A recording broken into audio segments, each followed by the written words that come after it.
Tal como nos lo recuerda el calendario, hoy es el último día del mes de octubre y tal como ha sido nuestra tradición como cristianos, en el mes de octubre celebramos el Día de la Biblia. Entonces, quiero traer en este tema para compartir del día de hoy, quiero dividirla en dos partes. La primera es una serie de datos acerca de la Biblia que como cristianos es bueno que conozcamos. Y la segunda parte no son datos, son convicciones que como cristianos y como hijos de Dios debemos tener, son indispensables en nuestra relación con la palabra de Dios. Entonces, en primer lugar tenemos qué significa la palabra Biblia. ¿Quién recuerda? Pero pues obviamente mis hermanos están fuera de concurso, Aldemar también, que son quienes han estudiado con mucha mayor profundidad que el resto de nosotros la Biblia y que debiéramos hacerlo. ¿Qué es la palabra Biblia? ¿Qué significa? Libros inspirados por Dios. Libros, en general, es una colección de libros, pero como bien lo dice usted, hermano José, son inspirados por Dios y eso es lo que vamos a ver, lo que hace que la palabra de Dios, la Biblia, la que conocemos, sea ese significado de Biblia tenga mucho más valor para nosotros los cristianos, y es que es inspirada por Dios. Y entonces aquí viene la otra pregunta: ¿quién escribió la Biblia? ¿Quién físicamente, quién tuvo el esfuerzo de hacer esos manuscritos?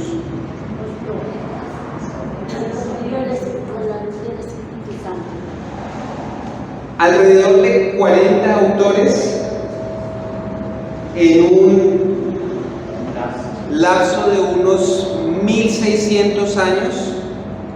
Sin embargo, y este es uno de los temas, la consistencia, el hilo y el tema, que lo veremos más adelante, nos da la seguridad, la certeza y nos confirma que si bien fueron 40 personas en diferentes lugares, en diferentes sitios, es uno solo el autor intelectual, como se acostumbra a decir detrás de una obra en la que intervienen muchas manos. Hay un solo arquitecto que hace el diseño, pero son muchas las manos que intervienen para que la obra llegue a su final. Entonces, sí fue un solo autor detrás de alrededor de 40 personas en un lapso de 1600 años. ¿Y en dónde? ¿En dónde fue escrita la Biblia? ¿Qué países nos menciona la Biblia? Obviamente Israel, la tierra de Palestina, lo que hoy conocemos como Israel. Pero la Biblia nos habla de países en 3 continentes. ¿Cuáles?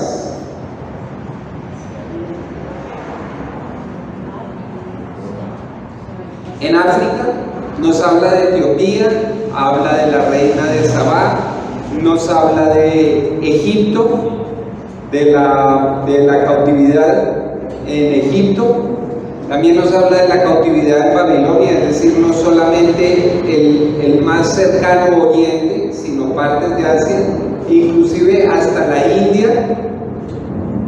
También la Biblia nos narra algunos hechos o hace algunas referencias geográficas a Roma, a España y a toda esta cuenca del Mediterráneo.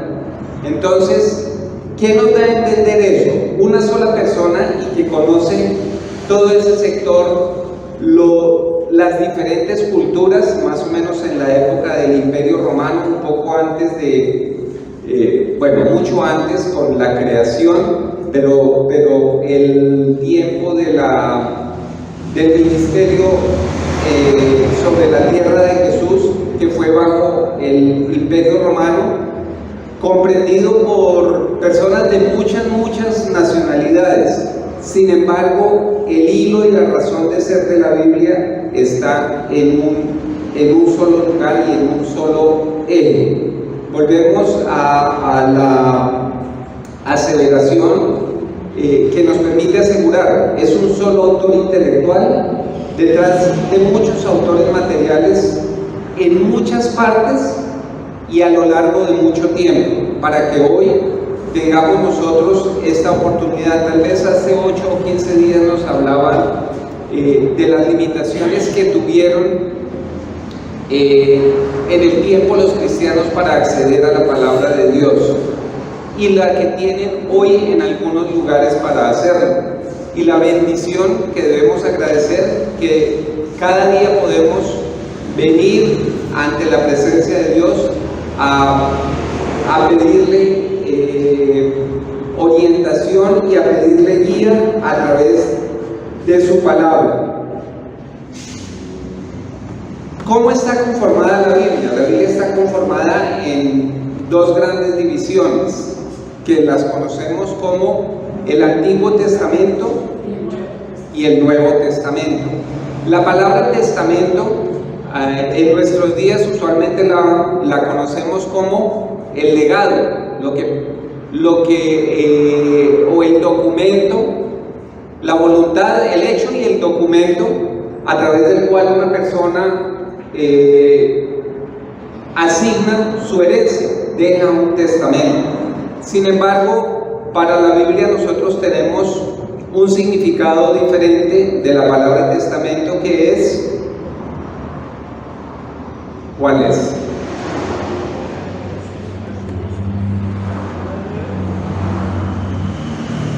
¿Perdón?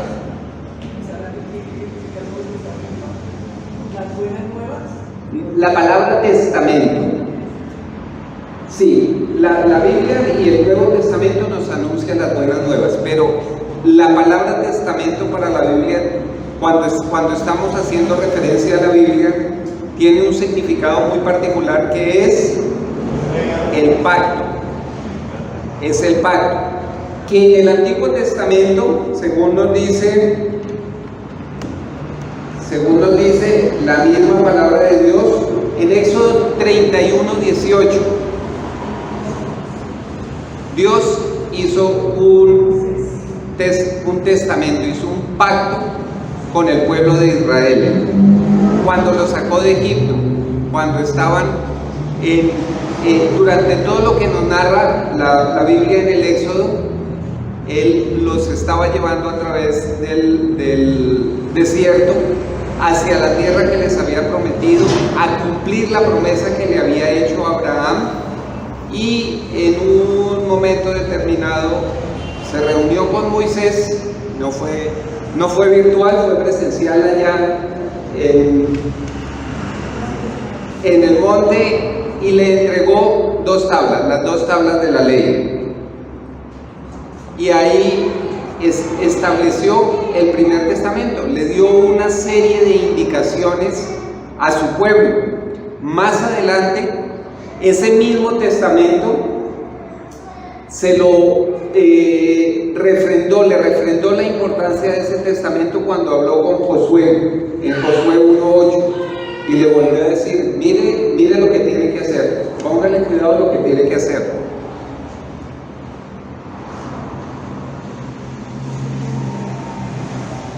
Listo. Le dijo: mire, ese testamento y ese pacto, ¿qué tiene que hacer usted con él? Mantenerlo y permanecer con él todos los días de su vida. Debe llevarlo, debe conservarlo en su corazón, y debe actuar conforme a lo que hemos convenido. Ese es el mandamiento que Dios le da. Después de la misma Biblia nos narra todo lo que pasó. Bueno, aquí ya hemos pasado del Génesis al Éxodo, venimos toda la historia del pueblo de Israel, que es una serie de ciclos que se repiten porque el pueblo se aleja de Dios. Primero pide los jueces, primero pide, aún teniendo a Dios, y quieren quien los gobierne aquí en la tierra, como hacían los pueblos donde ellos se iban a sentar, la tierra a la que llegaron. Y a lo que el pacto les decía, no se mezclen con ellos, sin embargo se mezclaron, lo siguieron haciendo, y Dios lo sigue reconviniendo. Pero fíjense que toda la historia que nos muestran los libros que vienen después del Pentateuco y de la ley y del inicio de la humanidad, nos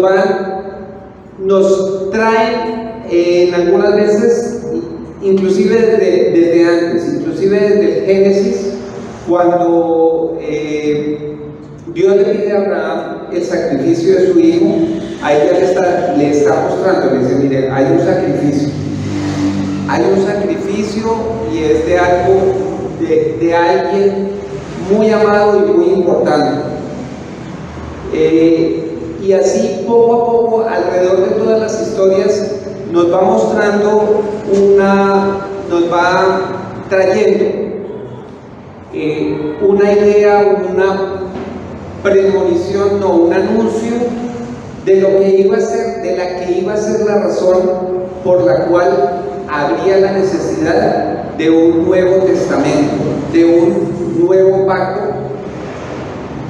que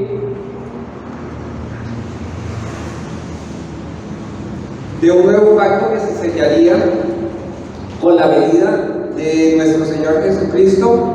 Y qué pena no te anoté allí Mateo 26:26, que es la firma o el sello de un nuevo pacto. Mateo 26, del 26 al 28.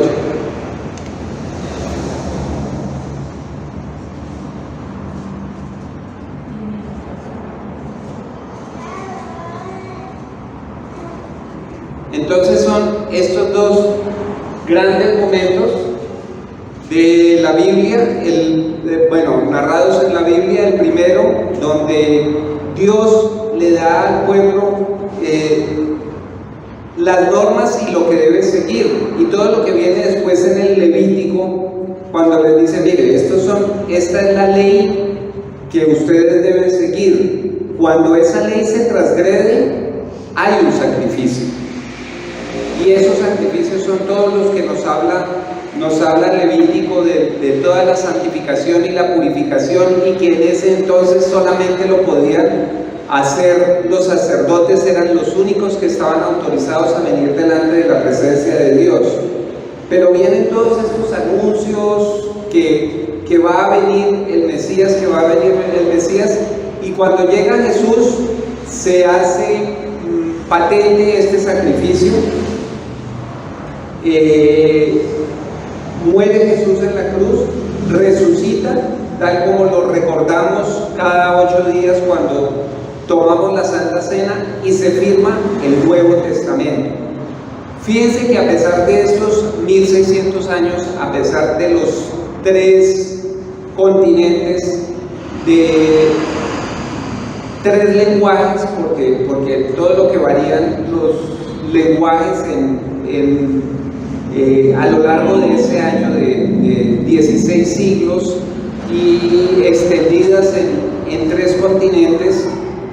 Sin embargo, el hilo conductor es la persona de Jesús, es nuestro Señor Jesucristo, que desde el Antiguo Testamento viene siendo anunciado, y en el Nuevo Testamento ya se hace hombre. El Verbo, lo que era la palabra, se hizo carne, padeció en una cruz para hacer patente el Nuevo Testamento, la gracia que Dios nos da a través de la muerte y resurrección de su Hijo Jesucristo. ¿Cuántos libros conforman la Biblia? La Biblia está conformada por 66 libros. La Biblia que utilizamos los cristianos. Hay la otra versión, la Biblia católica, que tiene algunos libros que son muy posteriores a esa fecha, a los hechos, y que fueron incorporados por la Iglesia Católica, pero la Biblia, tal como la conocemos, tiene 66 libros, 39 de los cuales están contenidos en el Antiguo Testamento y los 27 restantes en el Nuevo Testamento. De los 39 del Antiguo Testamento hay 5 que son de la ley, el Pentateuco, hay 12 libros de historia, hay 5 libros de poesía, hay 5 libros de los profetas mayores y hay 12 libros de los profetas menores. No sé si se me quedó alguno por fuera, no, son esos del Antiguo Testamento. Del Nuevo Testamento tenemos 27 libros. Los 27 libros son 4 evangelios: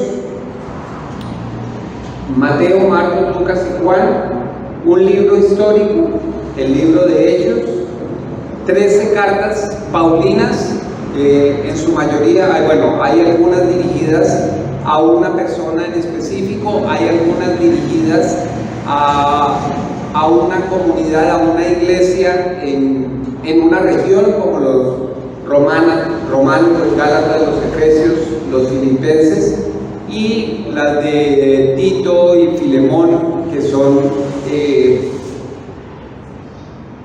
están nominales a una persona, pero nos hablan a todos, como ya veremos.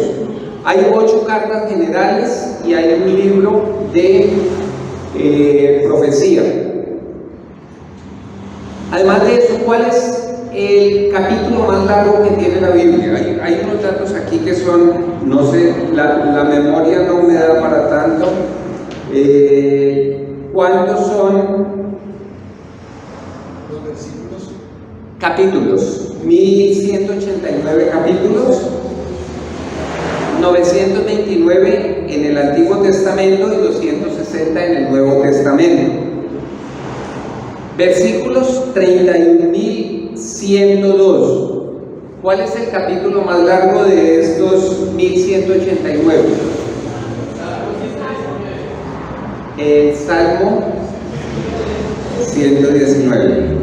Y el libro más largo de la Biblia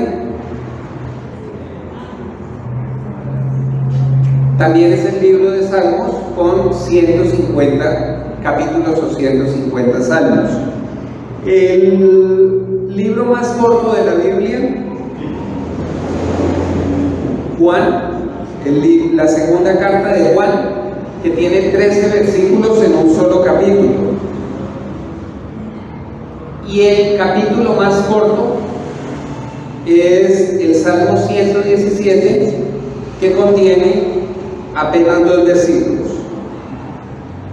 El versículo más largo lo encontramos en el libro de Esther, es el versículo 9 del capítulo 8 de Esther, que es ahí habla de lo que vino después de la historia de la reina Esther con Asuero. Pero hasta aquí son esos datos que les digo que como cristianos deberíamos conocer, pues porque es nuestra referencia y nuestra guía. Deberíamos conocer, y es bueno que lo sepamos, y bueno, de alguna manera nos sirve para cuando hacemos el estudio de la Biblia. Sin embargo, ahora sí venimos a qué es indispensable que nosotros como cristianos y como hijos de Dios sepamos y sepamos argumentar y sepamos defender, sepamos cimentar nuestra fe sobre estas evidencias para la palabra de Dios. Lo primero es que la palabra de Dios es inspirada, es decir, más allá, lo conocemos, lo sabemos, pero si alguien nos pregunta y nos dice, bueno, ¿y usted por qué dice eso? ¿Por qué lo sabe?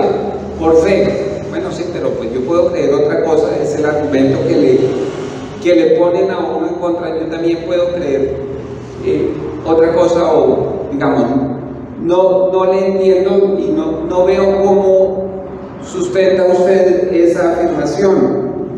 Entonces es que el Espíritu Santo es quien está detrás de toda la palabra. Veamos 2 de Samuel 23:2 y 2 de Pedro 1:21. Estas palabras son las que menciona el rey David próximo a su muerte, y en ellas el autor, o a quien se le atribuye la mayoría de los salmos del libro de los Salmos, él confiesa y dice: mire, no he sido yo quien ha estado hablando todo este tiempo, de pronto yo los escribí, yo los hice, pero es el Espíritu de Jehová el que ha hablado por mí, y es su palabra la que ha estado en mi lengua, más allá de decir que de pronto han sido sus letras las que han estado en mis manos. El rey David reconoce la autoría de el Espíritu de Jehová detrás de sus salmos y de las proclamas que hizo. Y no solo el Antiguo Testamento nos da testimonio de ello, sino también en 2 de Pedro 1:21, Pedro confiesa, dice: no es la profecía humana, no es la profecía traída por voluntad humana la que le ha dado a los santos hombres que han escrito esta palabra la que la sustenta, sino que todos estos hombres, si bien fueron hombres de Dios, hablaron inspirados por el Espíritu Santo. Entonces, es lo primero, entender, hermanos, que más allá de que haya sido un hombre tan mortal como nosotros, tan pecador como nosotros, no fue él de su propia inspiración, de su propio intelecto, de su propio interés, quien escribió la palabra, sino la escribió inspirado por el Espíritu Santo. Ahora, ¿qué debemos hacer para entender la palabra de Dios? Muchas veces cuando uno se acerca a entender la palabra de Dios y hay muchas dificultades en entender cuando uno quiere entenderla literalmente.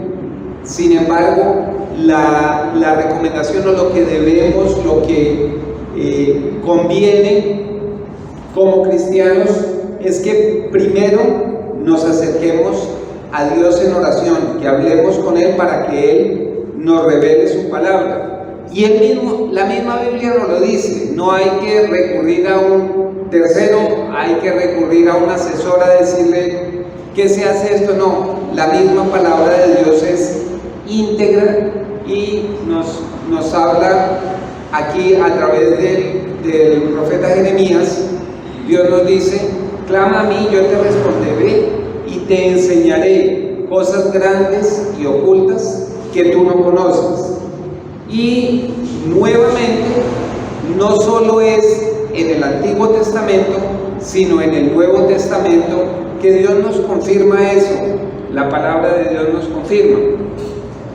Nos dice: como hombres naturales no recibimos lo que viene del Espíritu, y no lo podemos entender si no lo hacemos espiritualmente. Entonces, no es tratar de entender en la Biblia cuando dice una palabra, irnos a su significado de diccionario, sino entender en el contexto en el que Dios la dio, en el que el Espíritu Santo la inspiró para entender esa palabra, porque tiene muchos usos, muchos empleos, muchas orientaciones que tiene la Biblia.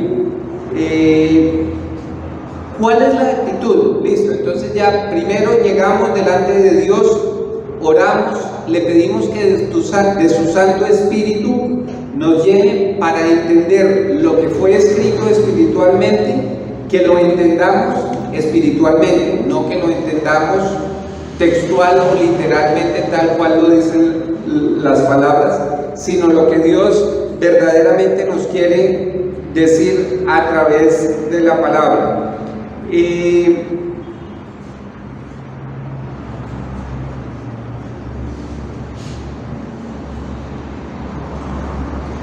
El siguiente tema es la disposición que tenemos. Primero, queremos entenderla. Segundo, ¿cuál es la disposición que debemos tener? Un corazón humilde. Si me permites, por favor, primera de Corintios 2:9, que tampoco lo apunté en el...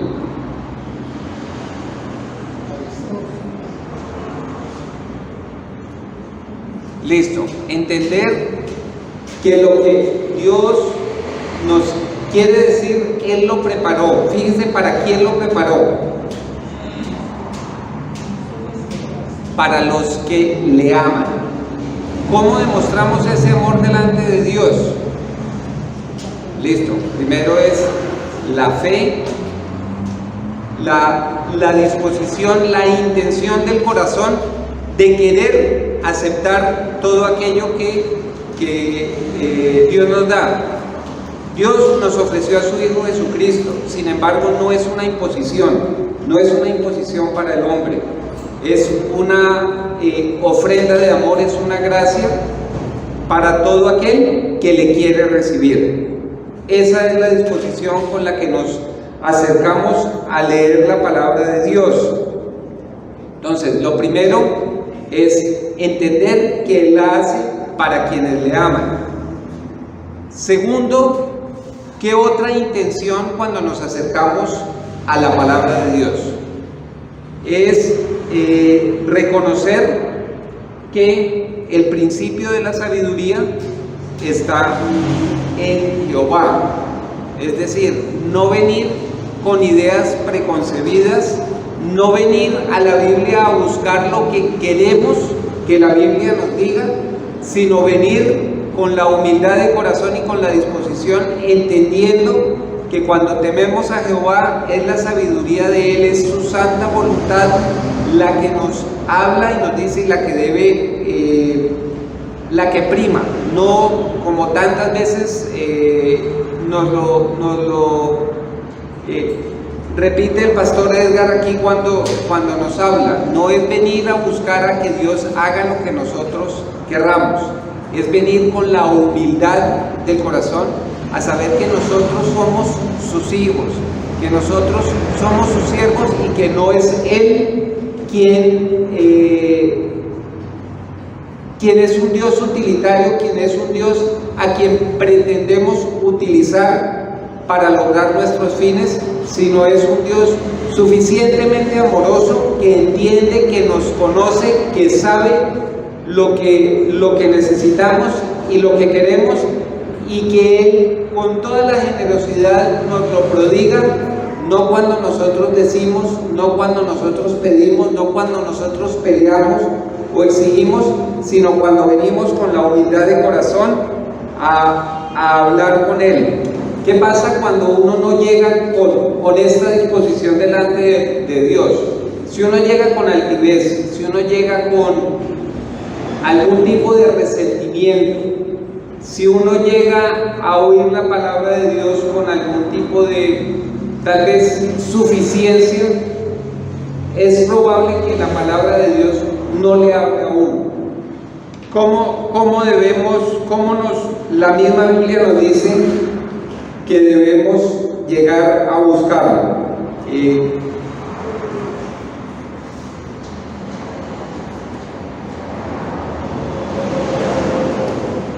¿Me ubicas, por favor? Santiago 4:6 y los 3 versículos que están después.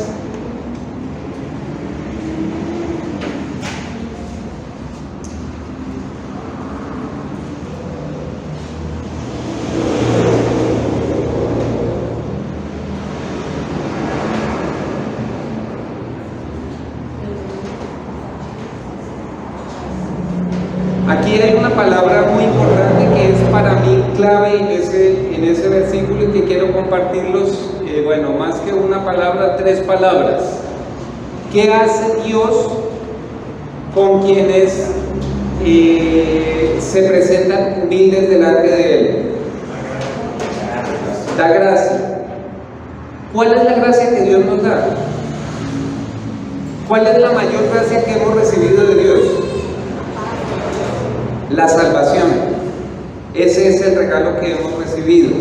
Aquí nos habla acerca de su palabra. Cuando nosotros venimos delante de Dios sin soberbia sino con humildad, recibimos todo tipo de gracia, entre ellas entender, comprender su palabra, saber lo que Él nos habla, pero la mayor gracia es haber recibido a su Hijo Jesucristo. ¿Me regalan los otros 2, por favor?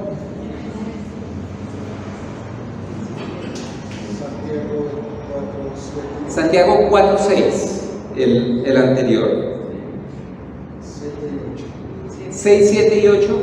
Los puede ubicar, solamente tenía el 6, hermano.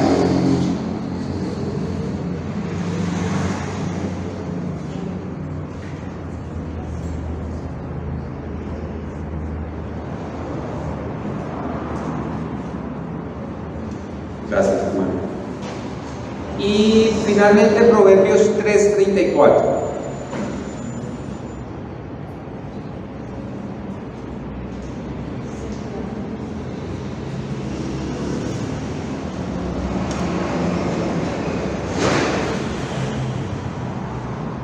Nuevamente nos repite aquí: a los humildes dará gracias. Entonces, las recomendaciones para leer la Biblia y para entender la palabra de Dios: primero, orar y pedir que sea el Espíritu el que hable en nuestro espíritu, no intentar de nuestro propio, de lo que creemos saber y conocer, entender la palabra de Dios. Segundo, presentarnos con humildad delante de Él, con un corazón limpio.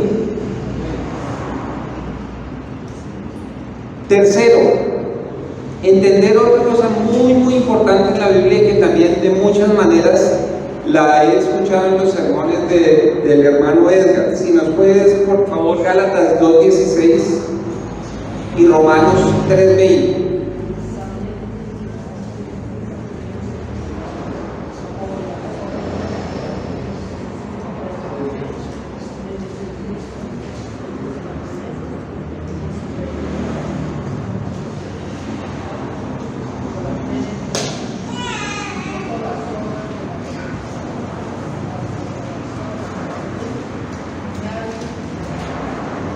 Para entender que no son nuestras obras las que nos pueden granjear la salvación, que las obras no son nada si no están respaldadas por la fe, y eso nos lo dice la Biblia, es muy clarita, es una guía que nos dice: miren, más o menos, no se desgasten haciendo obras si creen que con esas obras se van a salvar. Las obras son una añadidura y quizá dan testimonio, pero no son las que hacen que uno llegue a la salvación. La Biblia, entonces, como les decía, en todo el Antiguo Testamento nos viene preparando la historia y nos viene contando que en algún momento va a llegar Jesús. Luego viene en el Nuevo Testamento, antes de la firma de ese Nuevo Testamento, antes de la muerte en la cruz, hace un resumen, una sinopsis de todo lo que quiere hablar la Biblia. Por eso una recomendación es para entender y para leerla con un entendimiento más claro, iniciar por los evangelios, donde se muestra y donde se ve primero que Jesús era el verbo fue hecho carne, es decir, esta palabra, la palabra de Dios, se personificó en un ser que fue humano y que a la vez es Dios. Que este ser humano vino a restablecer la relación que el hombre perdió o echó a perder con Dios por la desobediencia en el huerto del Edén. Tercero, todo lo que nos muestra de la conducta de Jesús resume muchos eventos sucedidos y por los cuales Dios llamaba a cuentas a su pueblo. Entonces, en Jesús no encontramos mancha, no encontramos ningún tipo de tacha. La Biblia, entonces, ahí, en este núcleo centrado más enfáticamente alrededor de Jesús, nos muestra cuál es la esencia de la Biblia: dar testimonio de Jesús, que vino y que se quedó con nosotros para siempre, como la Biblia nos lo dice. ¿Y cómo se quedó? Se quedó con ese mismo espíritu que nos llegó el día de Pentecostés, que fue ofrecido como consolador, que fue el mismo que la escribió, que la inspiró, que la guió, que la trae hasta nuestros días y que nos permite entenderla cuando nos acercamos de corazón a Dios. Primero le pedimos que nos la haga entender, que nos la y que la interprete para nosotros y que nos permita vivirlas. Así quería cerrar, hermanos, este mes de la Biblia trayéndoles este recuerdo de muchas veces tenemos la Biblia por ahí o la tenemos por aquí y no, de pronto por costumbre la leemos, pero sin pensar en todos estos elementos que alguien nos sugiere que lo hagamos, acercándonos a Dios con corazón humilde para recibir la gracia, para aprovechar la gracia de ser salvos y para recibir la gracia de vivir la vida más fácil como nos lo orienta a través de la Biblia. Que Dios nos bendiga, hermanos.